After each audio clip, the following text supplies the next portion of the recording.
Marhaba, my name is Megan and welcome to Wanderlust Voyages. We are here to tell you all about Morocco, from the cities to the culture to the cuisine. If you'd like to learn more about Morocco, please be sure to like this video and subscribe, hitting the bell to get notifications of future videos.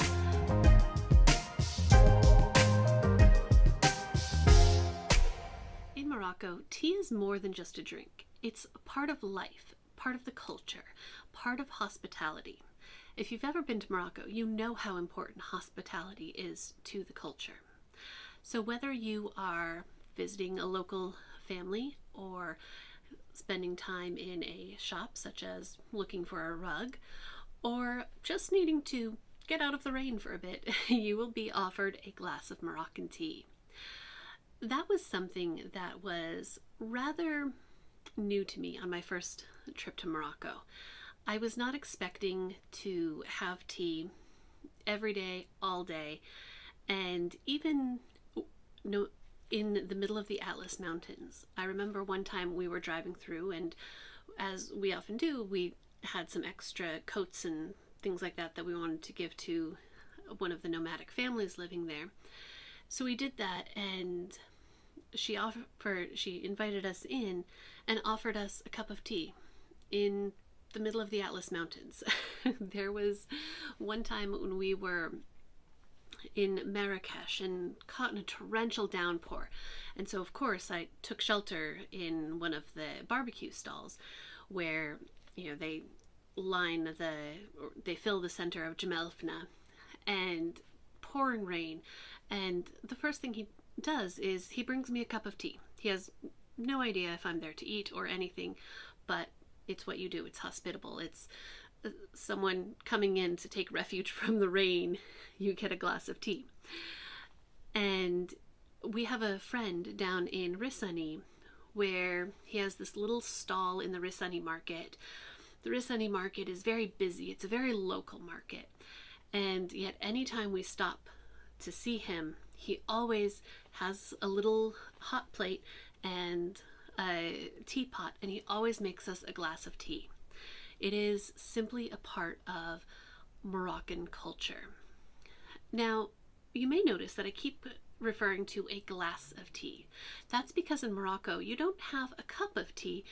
They serve it in these nice little glasses. Now, the glasses come in all different types. Some of them are very simple and plain, like this one. Others may have bright jewel tone glass.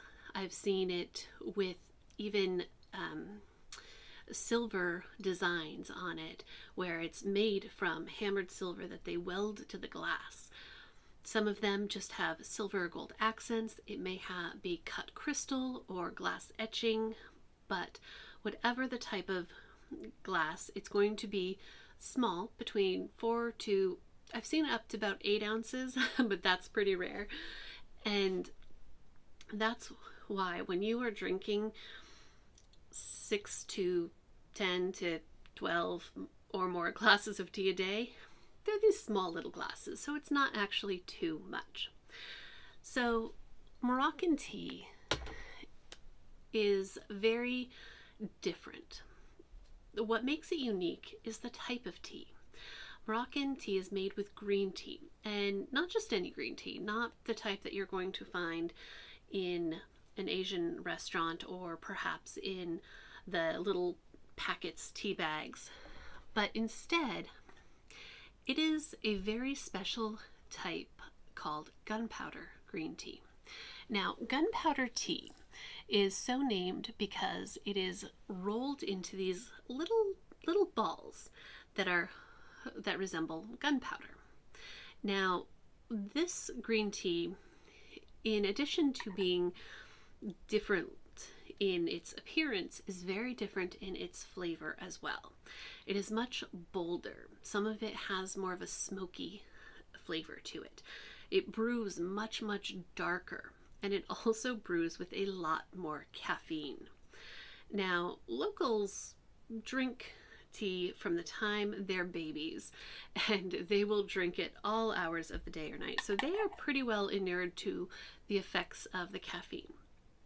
However, if you are not used to that, even if you're used to drinking coffee, there is something different about this caffeine, and so you might want to skip it late at night. That's something that I still have not learned, to be quite honest. In Morocco, we will go on an overnight flight, arrive, get all the way to Meknes, to the family home, and it will be 11 p.m.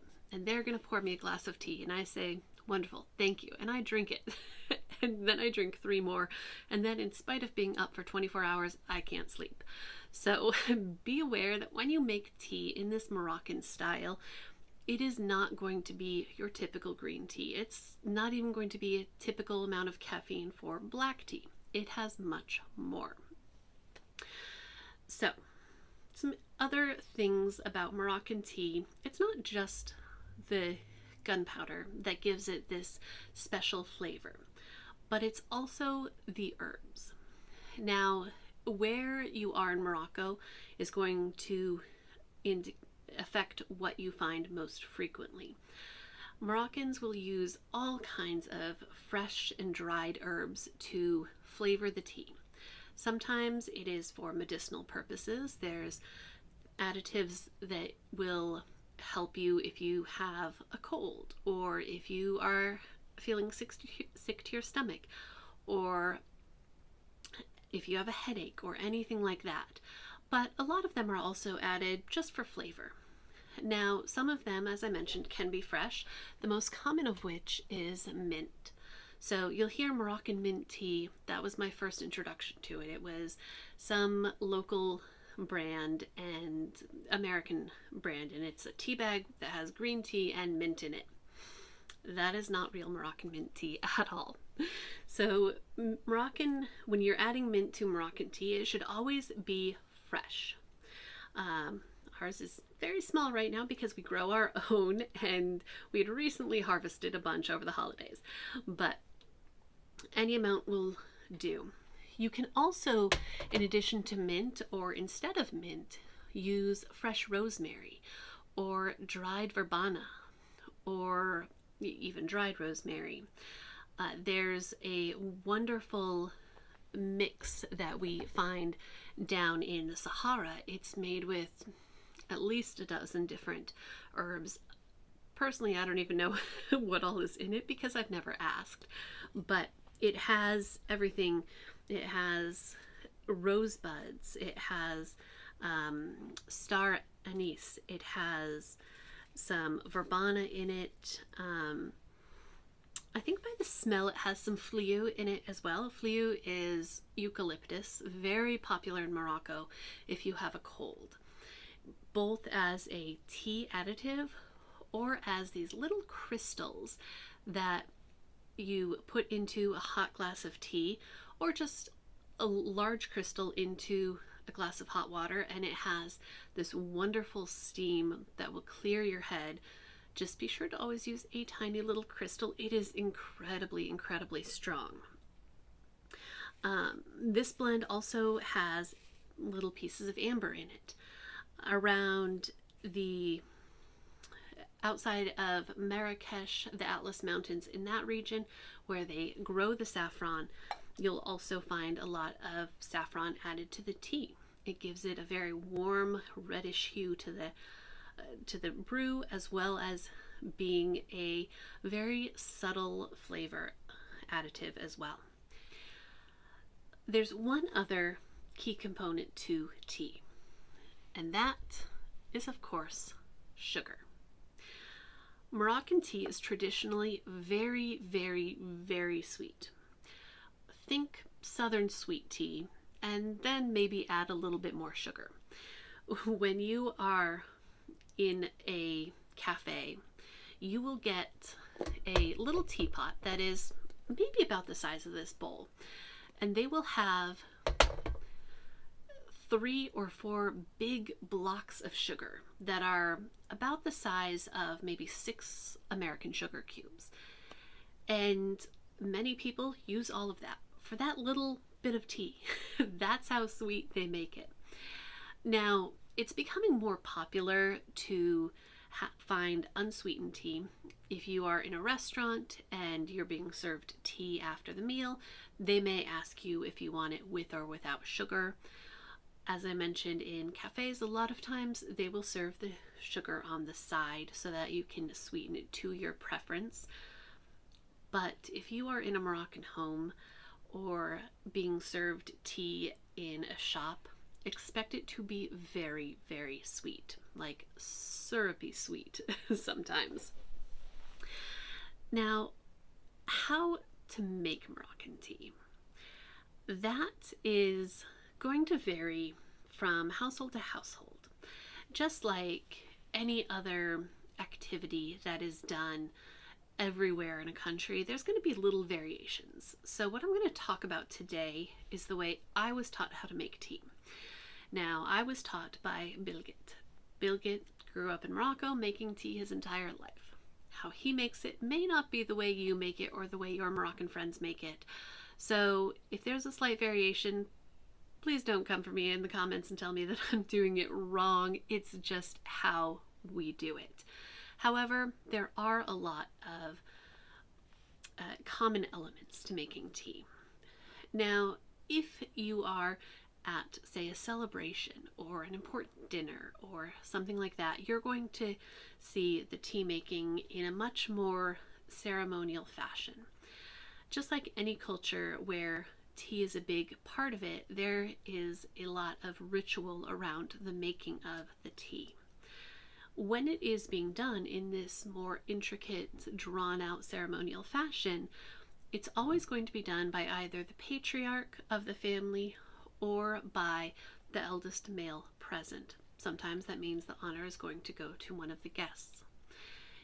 It is something where there's many different parts of steeping and rinsing and pouring and everything to make an incredible glass of tea.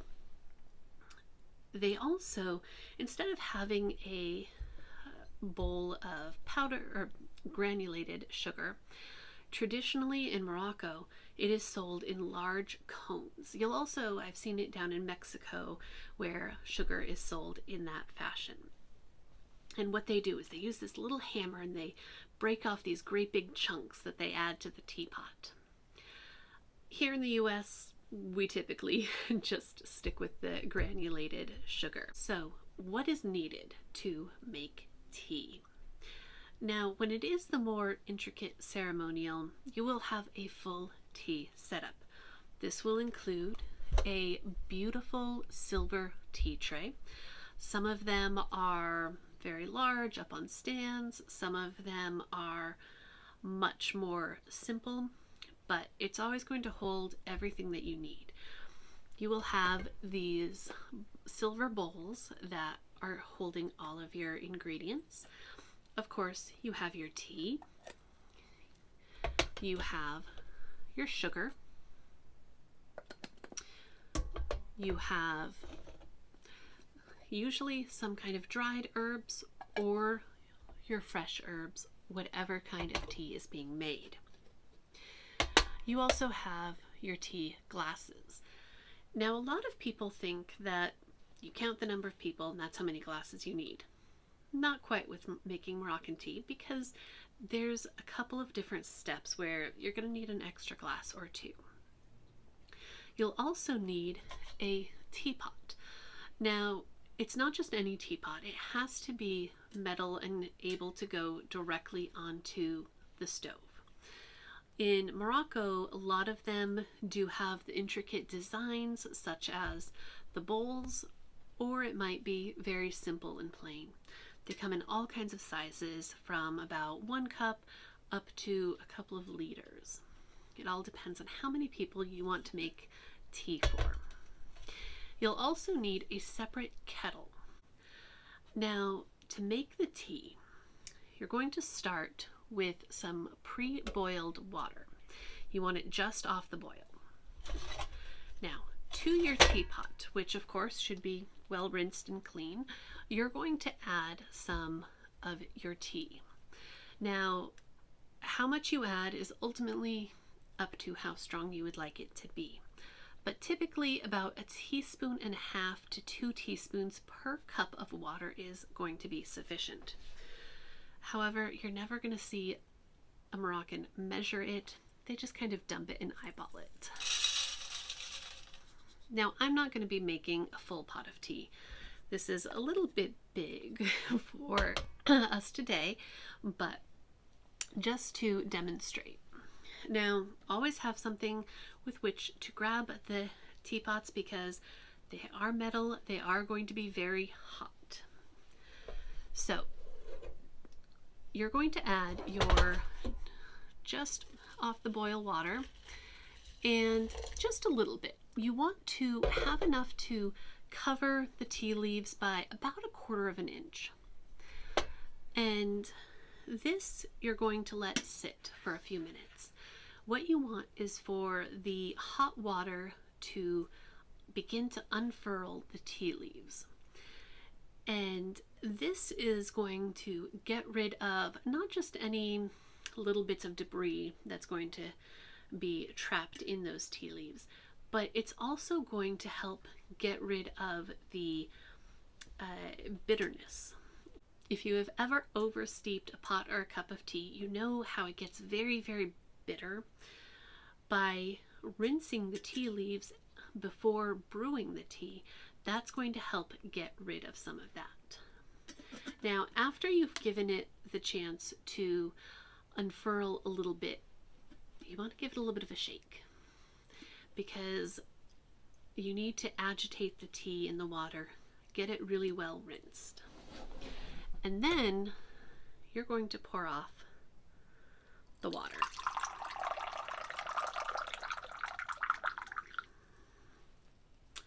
Look at that. It looks kind of like sludge, doesn't it? That's the stuff that you don't want to drink. So our extra pot of tea or glass of tea water is going to sit over there.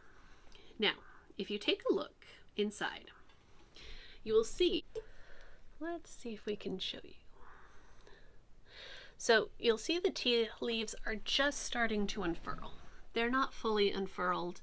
They are just beginning just to loosen up some of that debris. When I did that, I also saw that I had a little extra water in there. We want all of that out. Now, that sludge you just set aside. Now we're going to add the actual water. You want to add enough water to fill your pot about 3/4 of the way. You don't want to fill it all of the way because one of the things about these teapots is the way the spout is. If you overfill it and you put it on to boil, it's going to boil straight out. So you do not want to overfill your teapot. Put the water in. If you're using dried herbs, you would put those in at this time as well. Now, the amount of herbs added is going to depend on what you're adding. The lemon verbena has a little bit less of a flavor additive to it, and so you're going to need a little bit more of that than, say, the fliu, which has a very strong eucalyptus flavor. Overall, a good rule of thumb is per cup of water, 1 large pinch. And we're talking, a full hand pinch, not just 2 fingers. Of course, as you make it, you'll experiment, see what you like. If you have fresh herbs like mint that you want to use, save that for later. You don't want to do that now because it's going to bruise it. It's going to overpower that delightful fresh flavor. Now, if you're using sugar, you also want to add that now. And sugar, entirely up to taste. I like it somewhat sweetened, but not quite Moroccan sweet. If you want it Moroccan sweet, I would say a good starting point is about 1/4 cup of sugar per cup of water. Now, I just do maybe about 1 tablespoon or so. And once we have that in the teapot. We're now going to put it on the stove. Unlike most tea that usually you just let steep with hot water, we actually want to boil it. It's going to help get the flavor out, but we don't want to overboil it. We want to bring it just up to a boil and then immediately take it off the heat. So let's give this just a moment to come up to boil, and then we'll go from there. Okay, so our tea is just coming up to boil, and to make sure that it's done, you want to take a quick peek and make sure that those leaves have all unfurled. If they're not unfurled, you're not going to get as much flavor out of them. So once they're all unfurled, you can take it off the heat and set it aside to steep for just a few moments. So after the tea has gotten a chance to steep for a bit, you're going to want to mix it and give it a little bit of a chance to cool, as well as check to see if it is to your desired strength. Now, to do that, you're going to begin a process of pouring it out and putting it back in. This helps make sure that the herbs, the tea, the sugar are all well mixed. So, pour it out.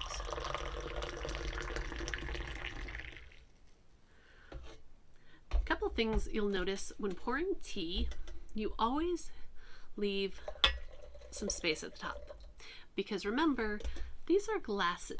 They're not cups with handles. And so you need that space at the top to be able to pick up the glass. So pour it out. You'll see it's this beautiful kind of amber color. Dump it back in. If one glass gets a little too hot, switch to another. And you want to do this process 3 or 4 times, whatever looks good to you. So if you're using fresh herbs, like I'm using fresh mint, you want to add them now. Again, as I mentioned, you don't want to bruise the herbs. So we're just going to put that in there, and we're going to give it another minute or 2 to steep. And that's going to help infuse the flavor, and then we're going to repeat the pouring and dumping process a couple more times to again make sure that the flavor is well mixed. So we've given the mint a chance to steep. So as I mentioned, we're going to pour it a couple more times. Always be very careful. It is still very hot. The entire pot was just on the heat.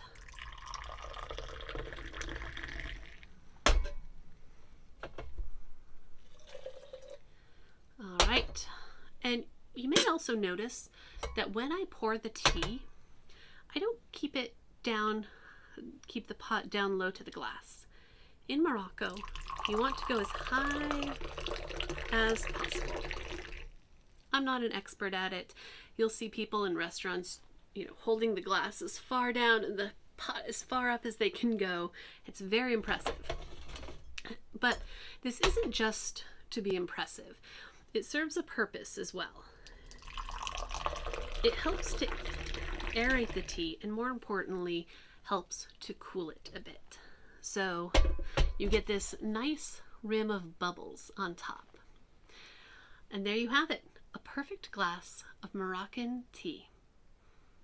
Cheers, and I hope you join us next time to learn more about Morocco. Don't forget to like this video and subscribe, hitting the bell to get notifications to see what we're up to next. Also, don't forget to check out our book, Moroccan Sweets. It's available on our website, www.wanderlustvoyagestravel.com. I'll also leave a link in the description below. This will tell you not only how to make Moroccan tea, but also all of the goodies that go with it. Thank you very much for watching, and join us next time for another Moroccan recipe. Have a great day. Much like like the rest of Morocco. Are you here to tell people about it? Watch your whiskers.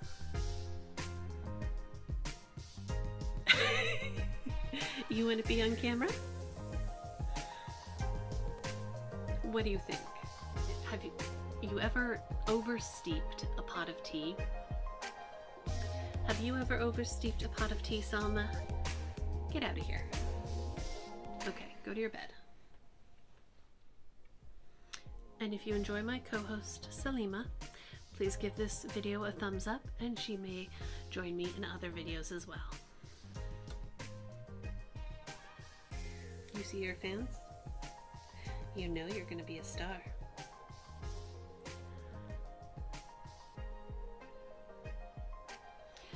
Even the cats in Morocco are a fan of tea. She's waiting for